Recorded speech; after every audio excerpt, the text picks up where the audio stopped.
Mga kayo mag-uumpisa na tayo. Yan yung block. Sinusukat ko yung piston ring kung uubra pa ang standard. Ang gulo-gulo pa mga kayo mag-asimbol na tayo. Sige. Ganyan ang cap ng ating piston ring. Ganyan 0.25 na yata yan mga kayo. Medyo buka na ng konti.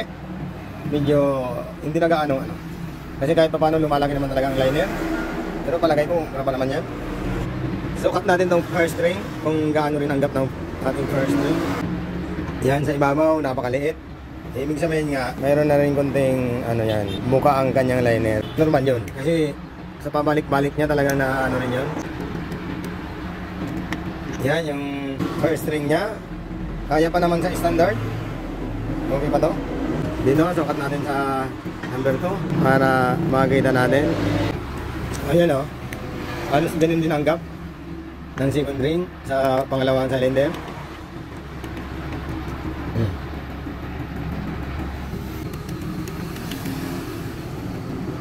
Compared naman sa lumang piston ring, ayan mas malaki ang buka. Ibig sabihin talagang gas-gas na din yung luma. Pero iniisip ko kayo ayan ito yung bago. Pakita nyo naman wala bang nabibili ko lang yan. Try natin yung pagkakaiba niya para makita nyo. Yan malaki ang pagkakaiba ganun yun, kaya medyo mausok na. Pero sa totoo lang ito, yan medyo maluwag na nga rin yan ng konti. Gusto ko sanang pwede natin gawin yan.